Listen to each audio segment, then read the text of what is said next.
Olá pessoal, Minas Geral está no ar, nesse clima de renovação e esperança que sempre bate no finalzinho do ano, né? Bem-vindos! O programa de hoje está especial, vamos percorrer trechos da Trilha dos Inconfidentes.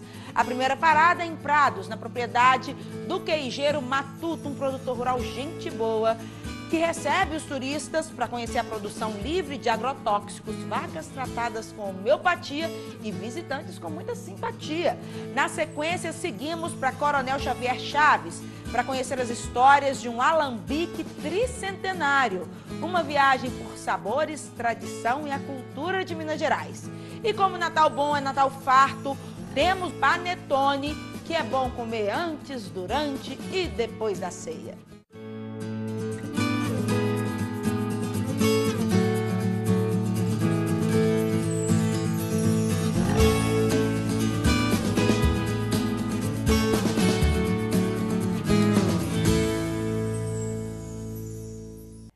Então é Natal, o Ano Novo está aí batendo na porta e a gente vai fazer essa travessia percorrendo a Trilha dos Inconfidentes, na região do Campo das Vertentes.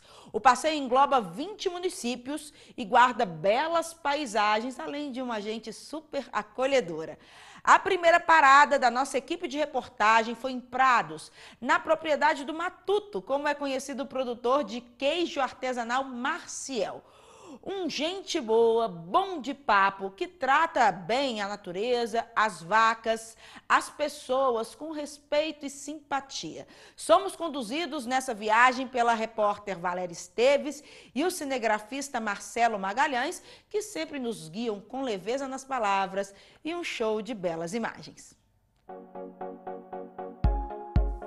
Pelas trilhas turísticas dos Inconfidentes, nossa equipe de reportagem, assim como os turistas que visitam essa rota, que vai de São João del Rei, Prados, Bichinho, Coronel Xavier Chaves, Tiradentes, formam um farol que envolvem nessa caminhada uma média de 20 cidades. Cada uma guarda sua beleza, seja na imponência nos grandes casarões que marcam a presença do barroco, estampada não somente na arte, mas principalmente no jeito mineirês, cantarolado pelas ruas, no conversê, pelos cantos das cidades, e onde se ouve um bom dia e se oferece um bom café. Ah, se a televisão tivesse cheiro, hein? Vocês iam conseguir sentir o que eu tô sentindo aqui agora. Foi seguindo as trilhas de indicação que apontam as fazendas que fabricam produtos regionais de qualidade, sabor e história que avistamos a placa que indicava a propriedade do queijo Matuto. A felicidade tem endereço e fica no sítio Água do Pote. É o Marciel que tem trabalhado duro há alguns anos em sua propriedade, que é totalmente agroecológica. Isso garante um leite livre de carrapaticidas, que pode prejudicar a saúde de pessoas alérgicas. Mas esse Matuto de nada tem de matuto. Ele cuida de todos os animais que vivem soltos pelo campo. A gente tem aí, tá caminhando agora para 5 anos sem adubo químico nenhum, sem agrotóxico nenhum na terra. A adubação que a gente tem aqui é que elas mesmas colocam, né, que é uma coisa muito lógica, que quase ninguém pensa. Uma vaca dessa daí, com média de peso entre 400 quilos, chega a despejar no solo 35 quilos de esterco e 14 litros de urina.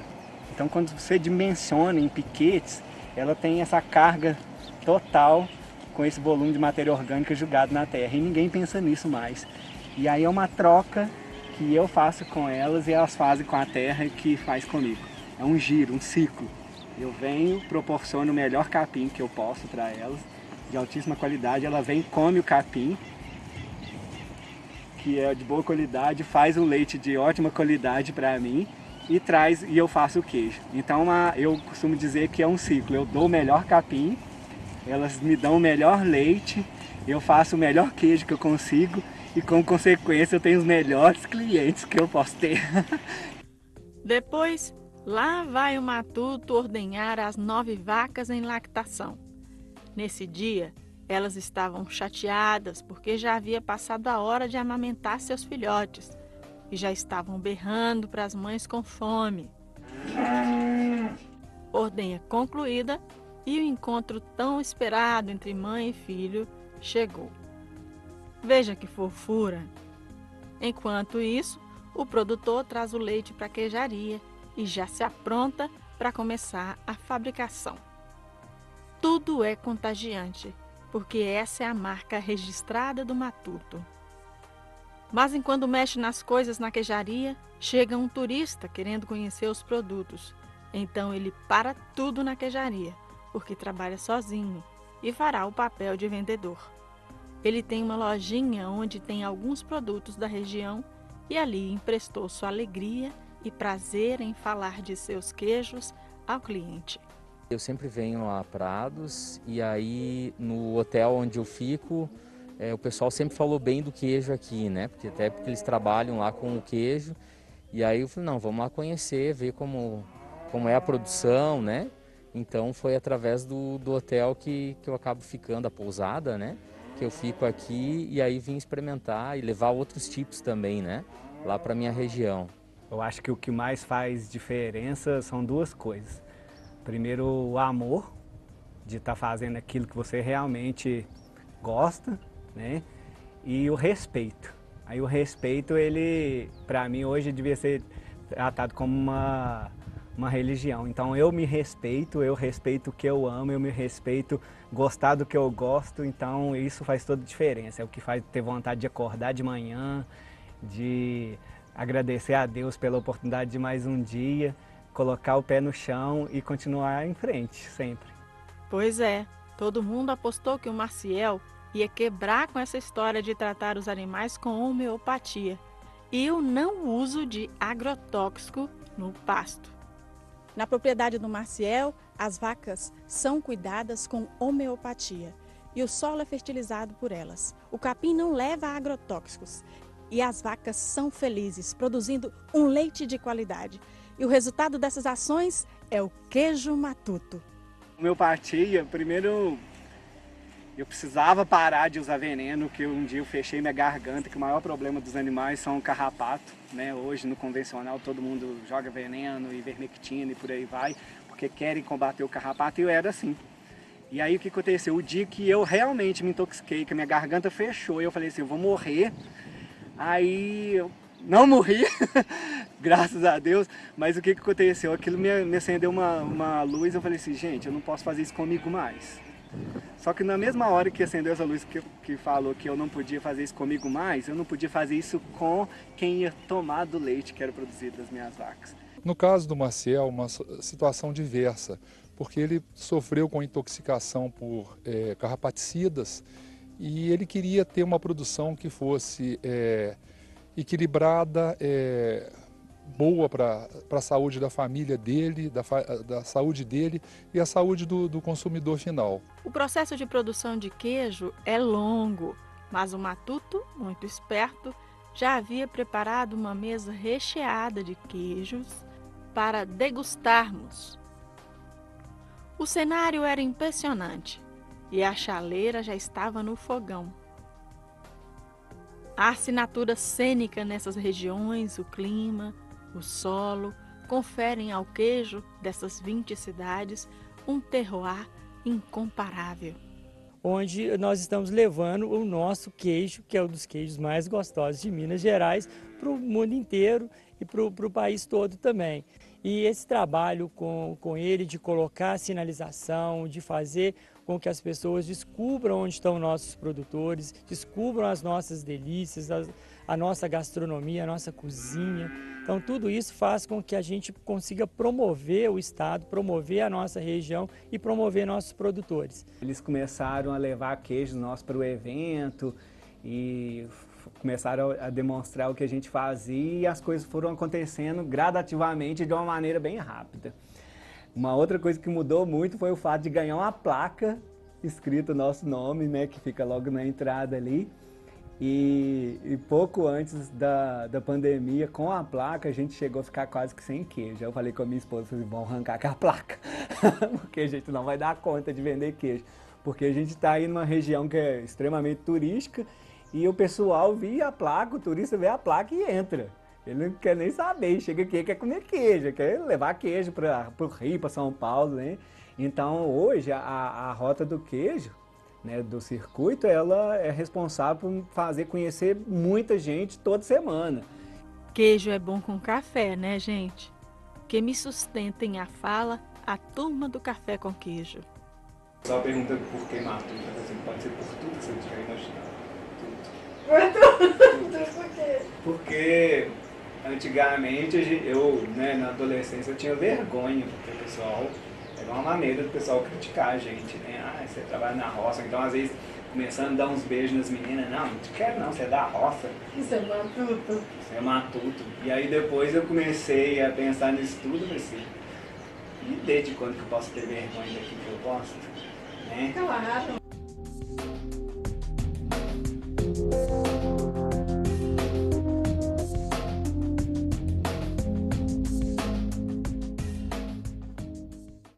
Ah, que passeio gostoso, não é mesmo? E não acabou não, no próximo bloco a gente segue aí na trilha dos Inconfidentes. Mas antes do intervalo, você fica com mensagem de Natal e Ano Novo de uma produtora de queijo.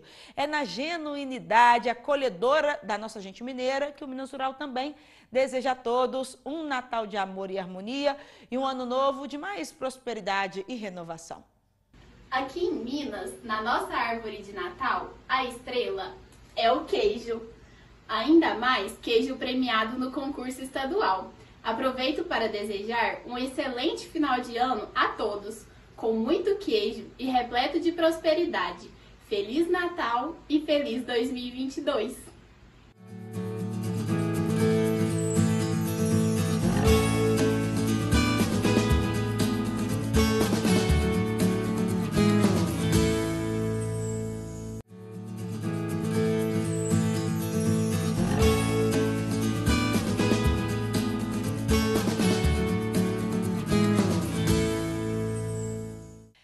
Estamos de volta, seguimos na trilha dos Inconfidentes. Desta vez vamos para Coronel Xavier Chaves para conhecer as histórias de um alambique tricentenário. Por lá faz sucesso a cachaça século XVIII, especialmente a versão conhecida como esquenta-peito. Será porque, né? A nossa repórter Valéria Esteves não se acovardou, provou dessa água aí que passarinho não bebe, para testar toda a potência dessa bebida. Continuamos na trilha dos Inconfidentes e paramos no Alambique Boa Vista. Há 300 anos em funcionamento, é o mais velho alambicando no Brasil, segundo a Embratur, autarquia especial do Ministério do Turismo.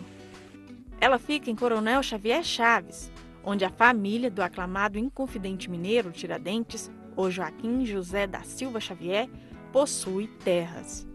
O engenho entrou para minha família em 1755, quando uma tia do Tiradentes comprou a propriedade e passou para o irmão mais velho do Tiradentes, o padre Domingos. Depois ele passou para a irmã mais nova, Antônia Rita da Encarnação Xavier, que é a irmã mais nova dele e do Tiradentes. Ela é bisavó do coronel Xavier Chaves, que doou as terras para fazer o município, que é bisavô do meu avô. O moinho ainda funciona e a roda d'água gira, mostrando sua majestade tricentenária. Com tanta experiência, o engenho continua produzindo cachaça artesanal de maneira muito parecida como nos tempos do Brasil Colônia.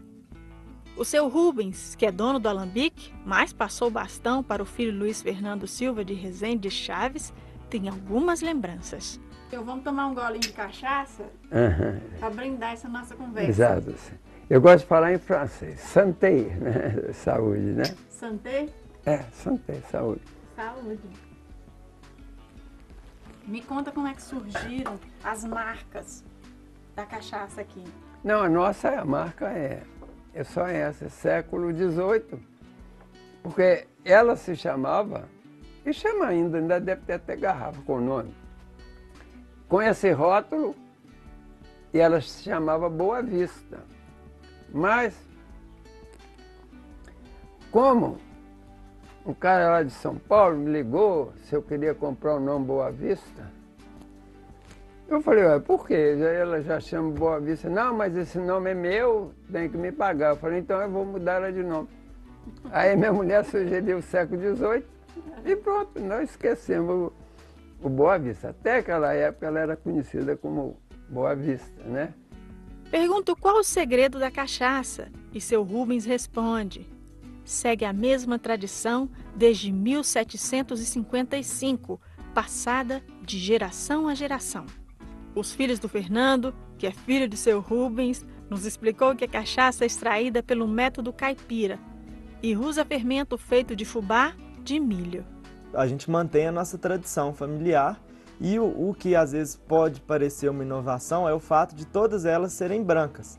Como diz meu avô, porque ela não tem vergonha de ser cachaça. Mas, na verdade, isso é uma tradição nossa, já bicentenária, que sempre foi feita cachaça branca. Então, o que acontece? Nós temos várias cachaças de várias safras. Todas elas são cachaça século XVIII. Então, a rótula azul, que é a nossa mais conhecida, é sempre a nossa cachaça mais nova, comercialmente. E aí, então, de acordo com que o tempo vai passando, vão tendo os outros anos. A cachaça nova, a gente colocou o apelido carinhoso nela de esquenta-peito.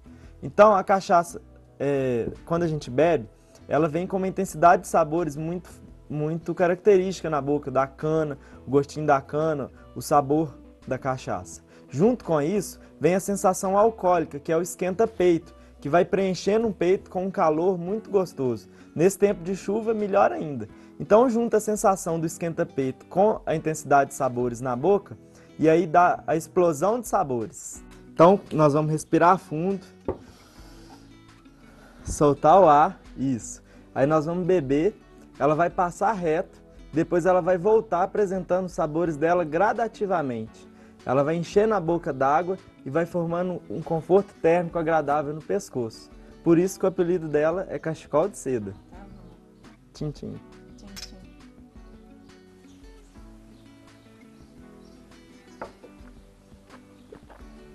O sabor é muito bom. Você daí não vai saber, mas eu tô te falando. Ela vai voltando, ó, a boca vai ficando cheia d'água agora e o cachecol tá começando agora, ó. Ela é uma cachaça que vem depois, por isso que ela dispensa o tiragosto. A família atribui o diferencial da cachaça à receita que é genuína e ao terroir da região.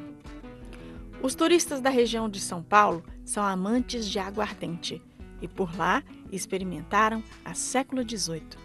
O processo artesanal e trabalhar com orgânico, né? O cultivo da cana, já começa no plantio, no processo da cana, a mão de obra que também é manual, ainda mantém aquelas coisas do princípio dos séculos, né, do início da cachaça. Então isso me chamou muita atenção. Deu para você experimentar e comparar com as outras que você já conhece? Deu, hoje a gente tem um conhecimento, eu gosto muito de cachaça e aí gostei demais. Experimentei, provei e tô levando, né? Para minha coleção. Eu achei uma cachaça bastante potente, com uma pegada assim forte, porém assim, gostosa, com sabor, com o cheiro da cana.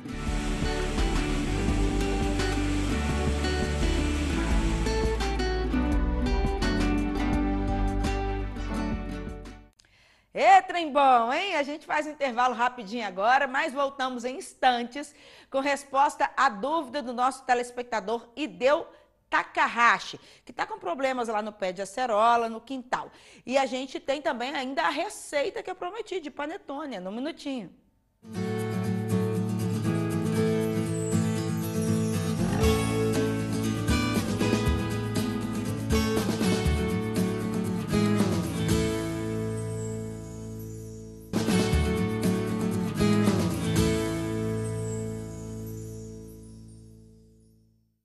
E você, tem dúvida aí na sua produção? Então, manda pra gente aqui que o Minas Rural responde. Foi o que fez o senhor Ideu Takahashi. Ele tá com problema no pé de acerola, que ele cultiva lá no seu quintal, teve queda da produção. E o Denis Sanábio, que é coordenador de fruticultura da Emater Minas, explica o que fazer.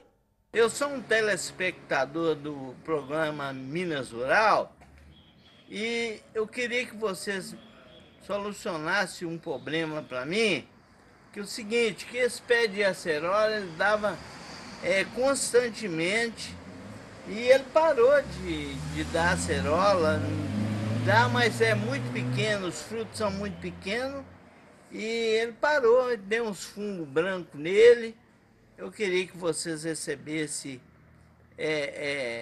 desse uma sugestão para mim, o que eu devo fazer. E obrigado, eu assisto esse programa direto. Ele mandou aqui para nós algumas fotos da planta de acerola que ele tem na residência dele lá e também um galho bem afetado com cochonilha. Então o diagnóstico nosso é cochonilha. E essa parte preta nas folhas é a fumagina. A cochonilha é um inseto sugador, suga a seiva da planta e excreta um líquido doce. Então ele compete com a planta em seiva. Esse líquido doce que ele excreta, um pouco as formiguinhas pretas vêm e levam, porque é açucarado, e o restante entra em oxidação com ar e forma a fumagina. Esse fungo aqui que tampa toda a folha e diminui a área de fotossíntese da planta e, consequentemente, a produção da planta. Primeiro, ele quebrar o cimento em volta do tronco, que pelas fotos que ele mostrou, ele cimentou tudo ali. Então ele tem que quebrar, porque ali tem que entrar água, nutrientes, que é ali que nós vamos colocar nutrição para a planta. Então fazer quebrar e deixar uma área livre ali em volta do tronco. Segundo, pelas fotos que ele mandou, a planta está muito abafada. Ele precisa entrar com uma poda. Essa poda pode ser feita agora. Entra com uma poda para diminuir um pouco a quantidade de ramo e facilitar a penetração de raios solares ali no interior da planta. Como recomendação, eu falo para ele aplicar. Pode ser ele aplicar o óleo de NIM, que dá resultados, é um inseticida natural. E colaborando aqui com os colegas aqui da agroecologia, o Fernando Tinoco, uma calda alternativa que dá muito bom resultado, que é meio litro de óleo de cozinha, meio litro de detergente neutro, 1 a 2 colheres de sal de cozinha. Põe isso numa garrafa PET, chacoalha bem, isso vai virar um gel, um creme bem leitoso. Nós vamos diluir 400 ml dessa calda em 20 litros de água e pulverizar toda a planta, tá? Essa pulverização deve se repetir 20 dias após e depois, periodicamente, ele faz acompanhamento, tá? Aparecendo novamente a praga, ele pulveriza novamente. Essa parte preta, que é a fumagina, não vai sumir imediatamente. À medida que a planta for renovando a folhagem, vai sumir a fumagina e a planta vai ficar com verde vistoso e daí para frente produção e não vai ter mais problema.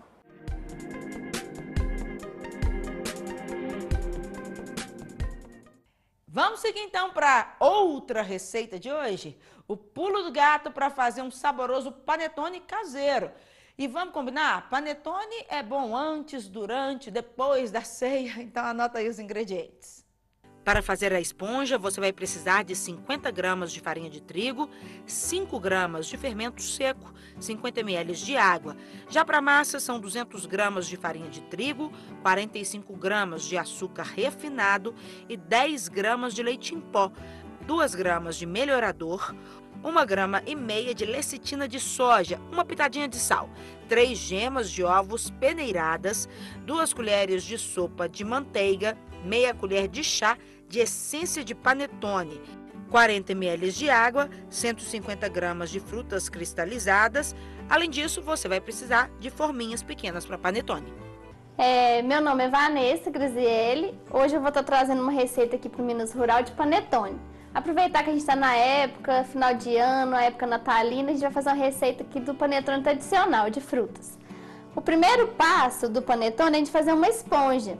O que é essa esponja? É uma mistura de água, farinha e fermento, que você deixa ela crescer por 30 minutos, ela vai trazer maciez para o nosso panetone. Então a gente vai misturar 50 gramas de farinha, a 5 gramas de fermento e 50 ml de água.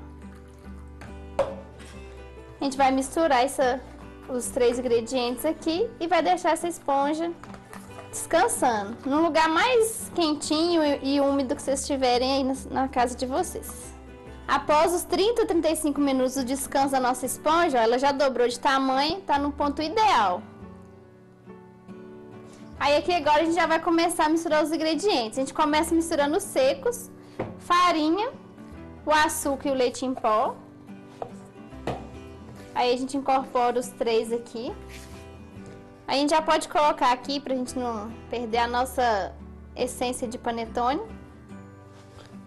Aí a gente vai entrar aqui com o melhorador, o sal e a lecitina de soja. Agora a gente vai entrar com as gemas. Agora a gente vai entrar com a nossa água. E a nossa esponja. A gente vai colocar a mão na massa agora, numa superfície com farinha. A gente vai jogar a nossa massa e chegar até o ponto de véu que eu vou mostrar pra vocês. Aqui a dica, a gente sempre amassando com essa parte gordinha aqui, ó, da mão. Aqui, ó, a gente amassou essa massa por volta de 15 minutos. Como a gente fez na mão, demorou um pouquinho, mas na máquina esse processo seria mais rápido. Aí a gente chegou nesse ponto aqui, que é o ponto de véu, que ela não rasga, ó. Aí aqui agora a gente vai incorporar a manteiga.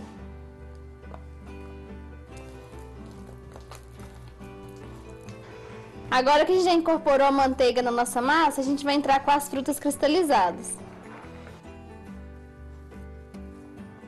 Aqui agora a gente vai dividir a nossa massa em 8 panetones, mini panetones. A gente vai bolear essa massa antes de colocar na forminha, para crescer.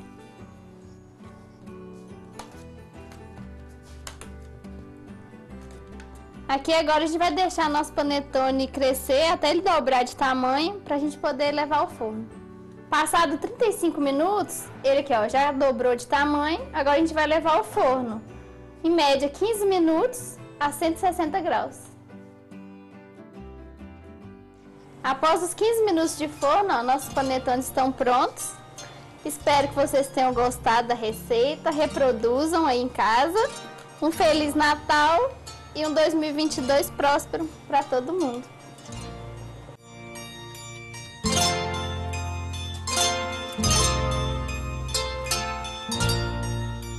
O Minas Rural está acabando com imagens de decorações natalinas que alguns telespectadores enviaram para a gente aí das suas cidades, dos seus municípios, para a gente já ir entrando no clima de Natal e Ano Novo.